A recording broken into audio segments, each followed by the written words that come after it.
नमस्कार मित्रांनो, माझ्या अमलेश तांबे व्लॉग चॅनलमध्ये आपले सर्वांचे सहर्ष स्वागत। आज बऱ्याच महिन्यांनी 2 महिने तरी झाले बाहेर पडलो आहे। मध्यंतरीच्या काळात आपल्याला सुद्धा माहिती असेल, पेट्रोल डिझेल खूपच प्रॉब्लेम झाले। अजूनसुद्धा आहे, नाही असं नाही, पण तुलनेने थोडं कमी झालं आहे। आपल्याकडे यावर्षी पर्यटक मोठ्या संख्येने आले।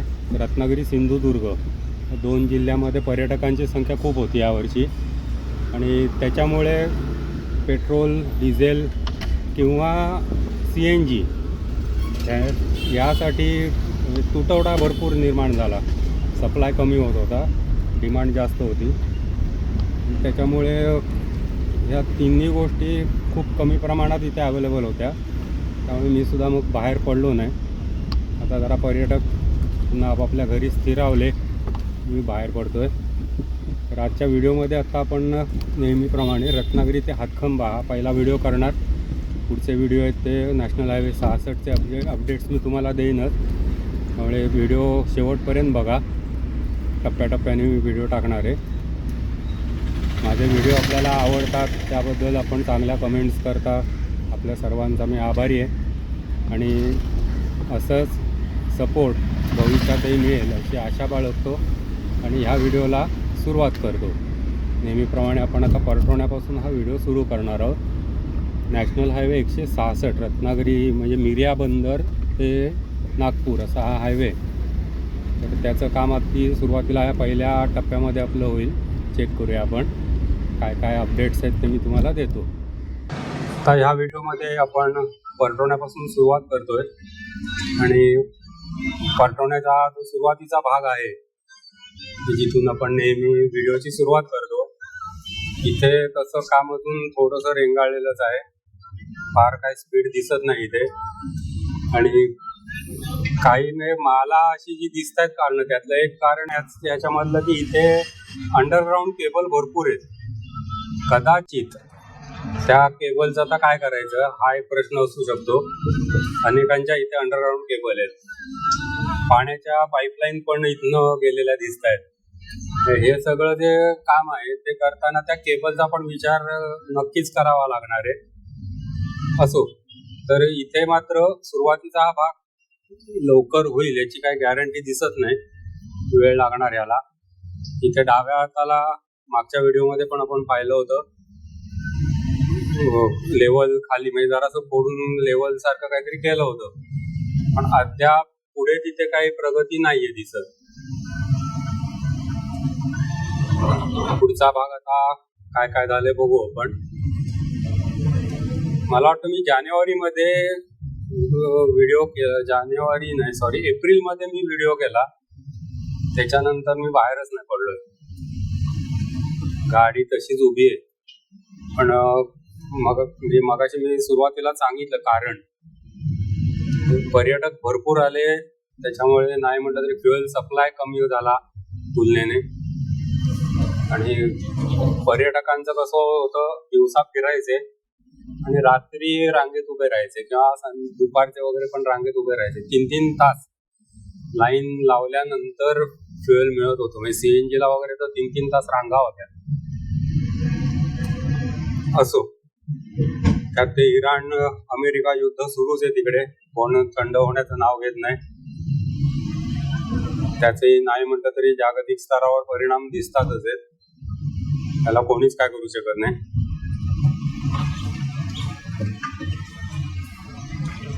तर इथे एक बाजू झालेली आहे पूर्ण सिमेंटची, रस्ता व्यवस्थित दिसतोय। पलीकडची जी बाजू आहे उजवीकडे होणारे बोर्ड, तिथे उजवीकडे होते का डावीकडे होते काय समजत नाही, ते पुढे गेल्यावर कदाचित कळेल। हा जुना रस्ता आपला उजव्या हाताने खालनं आहे।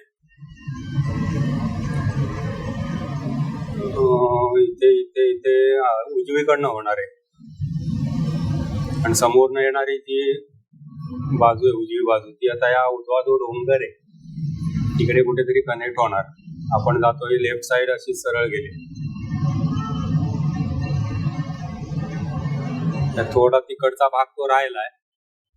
आणि आता आपण चंपक मैदानाजवळ आलो, इथलं काम चंपक मैदानाच्या इथलं दोन्ही बाजू पूर्ण झालेले आहेत. मजगाव जंक्शन जे आहे मजगाव रोडचं, तिथे मात्र ते पुलाचं काम राहिलेलं होतं. आता बघू तिथे काय परिस्थिती आहे. पण बाकी आता इथे ओव्हरऑल हा रस्ता मजगाव जंक्शन पर्यंत तरी व्यवस्थित आहे, काही इश्यू नाही त्याला. तिथले डाव्या हाताचं चंपक मैदान आणि उजवीकडे इकडे हा इंडस्ट्रियल एरिया उद्यमनगर म्हणतात. इथे आता बोर्ड पण लागले, समोर हातखंबा, डावीकडे गायवाडी, म्हणजे इथून शिरगावला जाऊ शकता तुम्ही. शिरगाव गणपतीपुळे रोड जो आहे तो इथनं आहे आणि इथून उजवीकडे उद्यमनगर आणि उद्यमनगर वरून पुढे मारुती मंदिर करून परत तुम्ही रत्नागिरी सिटी मध्ये जाऊ शकता. आता सध्या वातावरण जर बघितलं, टेम्परेचर तसं हाय आहे, 34 डिग्री टेम्परेचर आहे इथे, पण वातावरण ढगाळ आहे. नाही म्हटलं की त्याच्यामुळे आणखीन घाम येतोय. तसा पुढे अपडेट देतोच तुम्हाला. इथे पण बोर्ड लागला, डावीकडे विमानतळ, समोर हातखंबा, म्हणजे आपण जे मजगाव जंक्शन म्हणतो ते आता आपण तिथे आलो. फक्त इथे मात्र उजवी बाजू ओपन नाहीये अजून झालेली, आपल्याला इथे समोरचं थोडं ट्रॅफिक लागणार आहे. आणि पुलाचा इथला जो भाग आहे तिथलं जर काम बघितलं तर आपण जातो ही बाजू झालेली आहे, पलीकडच्या बाजूचं काम सुरू आहे.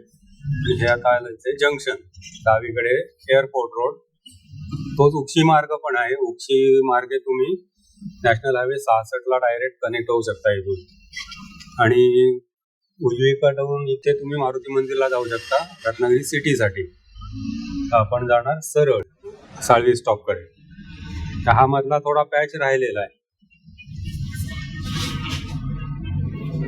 उजवी साईड आता इकडची जर बघितली तर ती सुद्धा पूर्ण झाली का थोडी तुकड्या तुकड्यात केली बघूया आपण. नाही पण समोरनं गाडी आली म्हणजे ती पण झाली बाजू. ते पुलाचं काम जे तेच फक्त राहिलेलं आहे, त्याच्यामुळे ते कनेक्शन अजून झालेलं नाही. ते झालं की दोन्ही बाजू व्यवस्थित चालू होतील. पावसाळ्यात जर कामं केली आणि तर व्हायला हरकत नाही काम.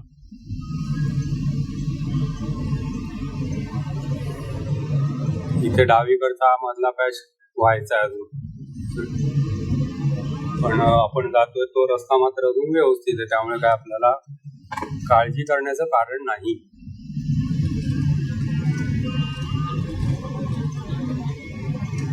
टेम्परेचरचं या वर्षी आपण सगळ्यांनीच बघितलं की प्रचंड वाढलं. म्हणजे काही ठिकाणी तर 27-28 डिग्री टेम्परेचर झालं. ते दिवसेंदिवस असंच चालू राहिलं तर मग अवघड आहे. तर रत्नागिरीत सुद्धा 33-34 मध्ये तर 36 पर्यंत गेलं होतं टेम्परेचर. 2 दिवस मला वाटतं 36 डिग्री होतं. हा आता इथला पॅच राहिला आहे. उजवीकडचं थोडंसं काम करून ठेवलंय, डावीकडे काही नाही.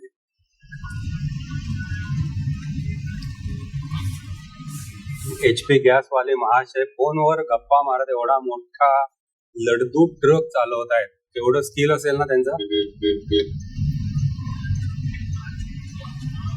आणि आता आपण आलो साळवी स्टॉपला. साळवी स्टॉपला इथे काम सुरू आहे, जंक्शनच काम चालू आहे.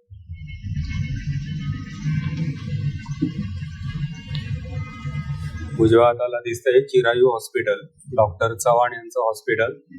स्टँड समोर त्यांचं पहिलं हॉस्पिटल होतं, नंतर आता हे त्यांनी इथे वरती सुरू केलं.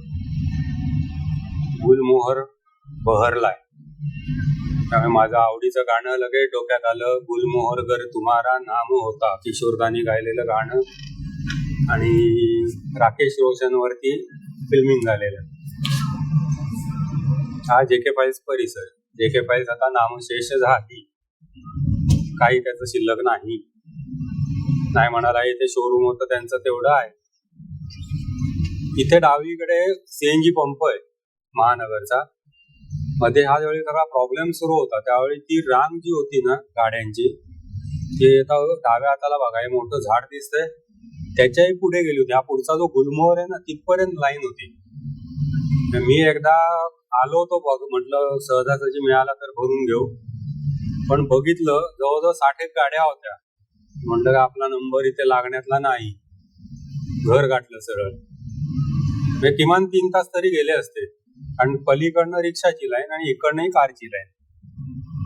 60 गाड्या उभ्या होत्या त्यावेळेला. पण ते सांगतो मगाशी म्हटलं असं की पर्यटक भरपूर आले यावेळेला, त्याच्यामुळे त्या लाईन्स होत्या सगळीकडे म्हणजे पूर्ण हायवेला सुद्धा सीएनजी मिळत नव्हता. आता इथे तर हा मोठा एक अपडेट आहे की आपण जे खड्ड्यातनं खालनं जात होतो ते आता काम झालं. इथे पूर्ण रोड झालाय, पलीकडचा रोड पण झालाय, लवकरच तो पण सुरू होईल. त्याच्यामुळे तो मध्ये वरून खाली उतरायचं खडबडीत रस्ता होता आणि मग परत थोडं वर चढायचं, हा प्रकार इथला आता गेला. आता आपल्याला व्यवस्थित चांगला रोड आता तिथे दिसतोय.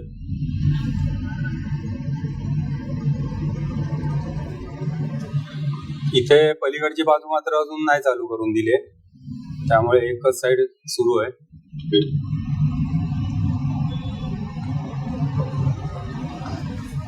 आज सकाळी मी वातावरण आधी बघितलं बाहेर पडण्यापूर्वी. टेम्परेचर जरी हाय असलं तरी ढगाळ वातावरण आहे. तर ढगाळ वातावरण असलं की थोडं गरम जास्त होतं, पण फोटोग्राफी शूटिंगसाठी असं वातावरण केव्हाही चांगलं, कारण हा सॉफ्ट लाईट असतो. व्हिडिओसाठी म्हणा किंवा फोटोग्राफीसाठी असा लाईट पाहिजे. तुम्हाला रिफ्लेक्शन चांगलं मिळतं आणि त्याच्यामुळे फोटो असेल किंवा व्हिडिओ असेल चांगला कॅप्चर करता येतो. हार्श लाईट असतो त्याच्यामध्ये व्हाईट पॅच येतात आणि ते घालवणं फार कठीण असतं. आता इथे रेल्वे पूल होता, ओलांडला आपण, डीमार्टच्या जवळ आलो. हा एक अपडेट इथे झालाय. दोन्ही साईड चालू करून झालेले आहेत.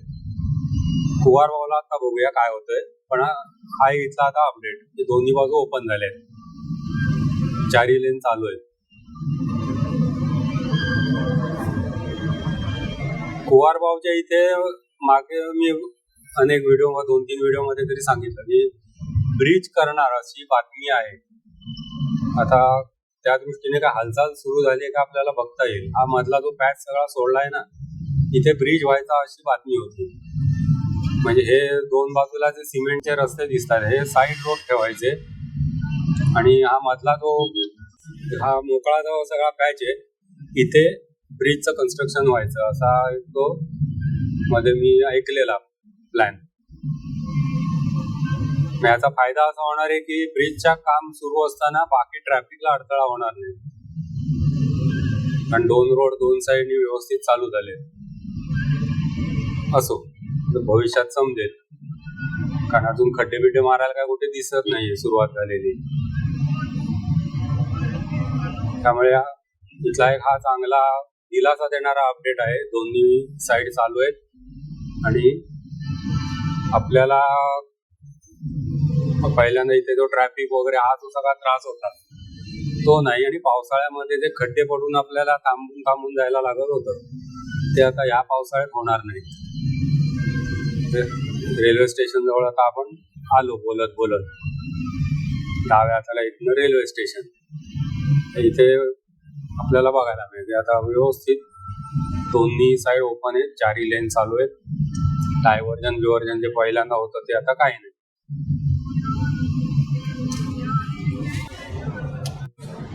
आणि इथे काहीतरी बंद केलाय रस्ता, होण्यापर्यंत डायव्हर्जन आलं. इथे काहीतरी पुढे काम दिसतंय बहुतेक, पण हा मागे चालू होता रस्ता, आज बंद का केलाय कळत नाही. बघूया पुढे गेल्यावर समजेल. तर कारवांच्या वाडीला आपण पोहोचतोय आणि डावी बाजू आता बंद केली आहे. कदाचित ते कारवांच्या वाडीच्या पुढच्या भागातलं जे रस्त्याचं काम आहे ते याचा जर काय कनेक्टिंग पार्ट असेल आणि तिथे काम सुरू असेल तर कदाचित हा बंद ठेवला असेल रोड. तर गेल्यावर समजेल आपल्याला. आलं कारवांची वाडी.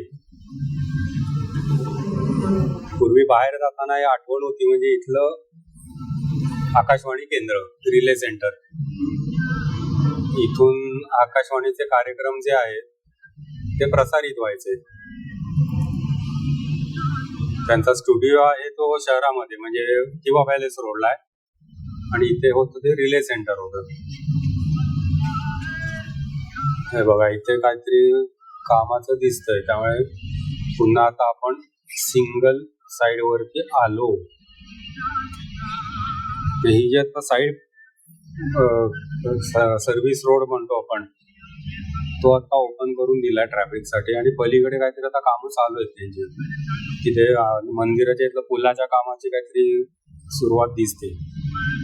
झालेलं आहे पण काहीतरी किरकोळ असणार आहे म्हणून बंद केलंय. असो, महिन्याभरात माझ्या अंदाजाने ते होईल सगळं चालू. त्यामुळे बहुतेक पावसाळ्यामध्ये आपल्याला तो नवीन रोड इथला वापरायला मिळेल सगळा. सर्व्हिस रोडवरनं जाण्याची गरज पडणार नाही. आंब्याची कलमं चाललेली आहेत. सिंधुदुर्गचा टेम्पो आहे, कदाचित तिकडे चाललाय काय माहिती नाही.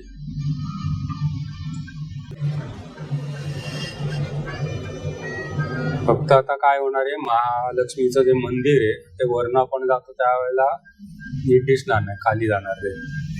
की ज्यांना जायचं त्यांनी सर्व्हिस रोडनी तिथे जावं लागेल. ते उजव्या हाताला सगळं जे कंपाऊंड बघतोय आपण, हे सगळं आकाशवाणीचं कंपाऊंड.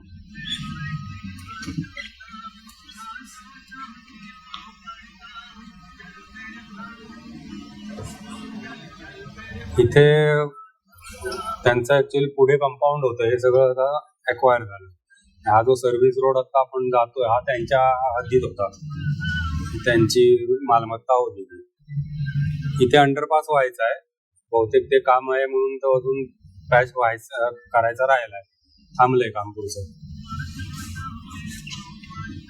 सर्व्हिस रोडला इथे मध्ये स्पीड ब्रेकर्स आहेत. गर्दी असली की काय आपला स्पीड कंट्रोल मध्ये असतो, पण काही वेळेला कसं होतं, ट्रॅफिक नसेल तर जरा आपण स्पीड घेतो, त्या लक्ष असलेलं बरं. आता इथून पुढे मात्र ओके, आता इथून पुढे मात्र दोन्ही बाजू चालू आहे. आणि आता माझ्या अंदाजाने हातखंब्यापर्यंत तरी आता काही प्रॉब्लेम नाही. पुढे आता पुढचा अपडेट देतोच. आपण आलो आता खेडशी नाका इथे. खेडशी नाक्याला इथे काहीतरी वर ब्रिज केलेला दिसतोय, क्रॉसिंग साठी असणार आहे. किती जण वापर करतील मोठं प्रश्नचिन्हच आहे. त्याच्या लोक गाड्या बघतील आणि रस्त्यातनं धावत सुटतील. आणि तसंही बघितलं ना, जे बांधणाऱ्यांनी विचार करायला हवा, वयस्कर व्यक्ती असतील तर कशा जाणार त्याच्यावर. एक आपलं आम्ही सेफ्टीसाठी किती काळजी घेतोय दाखवलं त्यातून, बाकी काय नाही. रत्नागिरीत सुद्धा असाच एक माळ नाक्याला ब्रिज घालून ठेवलेला कोट्यावधी रुपये खर्च करून. उपयोग गाडीचा पण नाही, नुसते पैसे आमचे गेले तिकडे, लोकांच्या टॅक्सचे पैसे.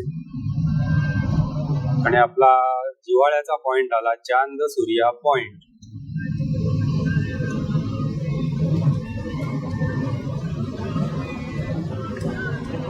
इथे ट्रकवाला इंडिकेटर पुढे जाण्यासाठी देतोय का काय देतोय समजत नाही पटकन.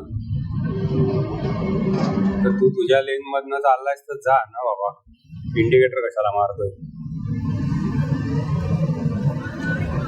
चांद सूर्या पॉइंटला आपण आता जे जातोय, हा सगळा डोंगर होता, ओढून रस्ता झाला. ओरिजिनल रस्ता वरती डाव्या हाताला बघा, अजून डांबराचा तो एक जाड थर दिसतोय तिथे, तो पूर्वीचा रस्ता आपला. आणि इथून पुढे गेलं की इथे बाग होती आंब्याची. ते समोरचे दोन डोंगर दिसत आहेत दोन बाजूचे, मध्ये सुद्धा सगळा डोंगर होता, आंब्याची बाग होती. आणि जुना रस्ता आपला उजव्या हाताने खालनं होता. तर आता बाग गेली, तो रस्ता गेला, मधनं आपण दोन त्याच्यामधून चाललो. हे इथे काहीतरी बसवलेलं दिसतंय वर, माझ्या अंदाजाने स्पीड साठी आहे काय समजत नाही. येस, स्पीड सेन्सर्स इथे आहेत, अजून सुरू नाही झाले पण आता होतील. अनेक ठिकाणी आता असे स्पीड सेन्सर्स लावलेले आहेत, त्याच्यामुळे ऑटोमॅटिक चलन तयार होणार. तुमचा जर स्पीड लिमिट बाहेर असेल तर. संपूर्ण हायवेला आता असे स्पीड डिटेक्टर आहेत. आणि मध्ये पण मी एक व्हिडिओ बघितला, त्याच्यात पण त्यांनी ते दाखवले. त्यामुळे गाड्या चालवताना काळजीपूर्वक चालवा. आणि अर्थात ते नसतील तरी गाडी सावकाश चालवा, असंच मी सांगेन. आता आपण आलो हातखंबा तिठा येथे. उजवीकडे कोल्हापूर रोड, कोल्हापूर पणजी, डावीकडे आता चिपळूण मुंबई. हा व्हिडिओ मी आता इथे थांबवतो. माझे व्हिडिओ आपल्याला आवडत असतील तर नक्की लाईक करा, शेअर करा. चॅनल सबस्क्राईब केलं नसेल तर सबस्क्राईब करा. आपल्या मित्रपरिवारामध्ये माहिती द्या आणि आपला सपोर्ट भविष्यात असाच मिळेल अशी आशा बाळगतो आणि इथे थांबतो. धन्यवाद.